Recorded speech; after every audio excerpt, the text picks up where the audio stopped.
ತಾರಸಿಯಲ್ಲಿ ತರಕಾರಿ, ಹೂವಿನ ಗಿಡಗಳನ್ನು ಬೆಳೆಯೋದು ಇಂದು ಸಾಮಾನ್ಯವಾದರೂ ಉಡುಪಿ ಜಿಲ್ಲೆಯ ಶಂಕರಪುರದ ಜೋಸೆಫ್ ಲೋಬೋ ಅವರು ವಿವಿಧ ದೇಶಗಳ ಹಣ್ಣಿನ ಗಿಡಗಳನ್ನು ತಾರಸಿಯಲ್ಲಿ ಬೆಳೆದು ಹಣ್ಣು ಪಡೆಯೋದರ ಮೂಲಕ ಗಮನ ಸೆಳೆದಿದ್ದಾರೆ.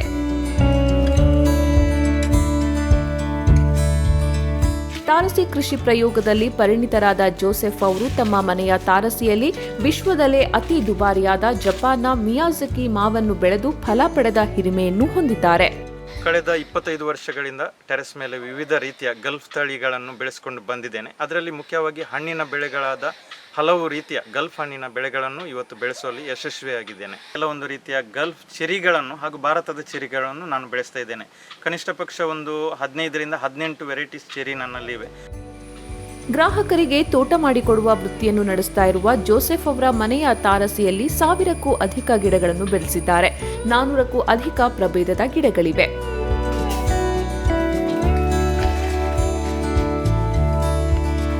ತರಕಾರಿ ಗಿಡ, ಹಣ್ಣಿನ ಗಿಡದ ಜೊತೆಗೆ ಔಷಧೀಯ ಗುಣವಿರುವ ಗಿಡಗಳನ್ನು ಬೆಳೆಸಿದ್ದಾರೆ. ಗ್ರೋ ಬ್ಯಾಗ್ನಲ್ಲಿ ಹಣ್ಣಿನ ಗಿಡಗಳನ್ನು ಬೆಳೆದಿರುವ ಅವರು ಪ್ರತಿದಿನ ಗಿಡಗಳನ್ನು ಮಕ್ಕಳಂತೆ ಪೋಷಿಸುತ್ತಾರೆ. ಥೈಲ್ಯಾಂಡ್, ಬ್ರೆಜಿಲ್, ಚೈನಾ ಮೊದಲಾದ ದೇಶಗಳ ಹಣ್ಣುಗಳ ಗಿಡಗಳು ಜೋಸೆಫ್ ಅವರ ತಾರಸಿಯಲ್ಲಿ ನಳನಳಿಸ್ತಾ ಇವೆ.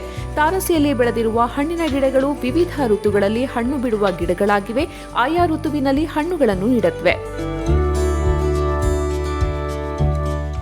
ಮಳೆಗಾಲ ಶುರುವಾದ ತಕ್ಷಣ ನಾವು ಪಾಟಲ್ಲಿ ಇರುವಂಥ ಗಿಡಗಳಿಗೆ ಆದರೆ ಪಾಟಲ್ಲಿ ನೀರು ಬಸಿದು ಹೋಗುವಂತೆ ನೋಡಿಕೊಳ್ಬೇಕು.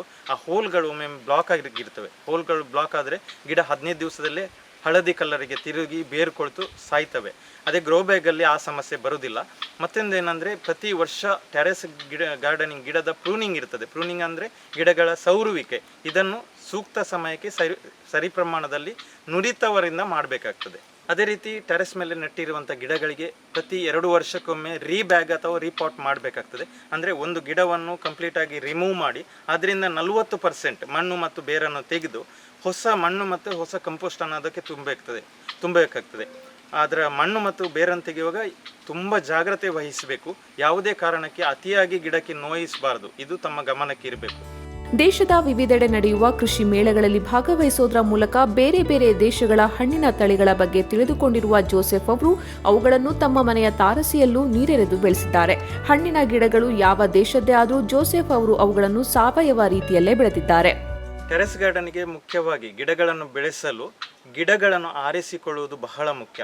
ಅಂದರೆ ಗಿಡಗಳಲ್ಲಿ ಸೀಡ್ಲಿಂಗ್ ಗಿಡಗಳು ಆಗೋದಿಲ್ಲ. ಅಂದರೆ ಬೀಜಗಳಿಂದ ಮಾಡಿದಂಥ ಸಸಿಗಳನ್ನು ಟೆರೆಸ್ ಗಾರ್ಡನ್ಗೆ ಉಪಯೋಗಿಸಲು ಆಗುವುದಿಲ್ಲ. ಅವುಗಳು ಮರವಾಗಿ ಬೆಳೆಯುತ್ತವೆ. ಅದಕ್ಕೋಸ್ಕರ ಗ್ರಾಫ್ಟೆಡ್ ಸಸ್ಯಗಳನ್ನು ಕೃಷಿ ಮಾಡಿದಂಥ ಉತ್ತಮ 1ನೇ ಕ್ವಾಲಿಟಿಯ ಸಸ್ಯಗಳನ್ನೇ ಆರಿಸಬೇಕಾಗ್ತದೆ.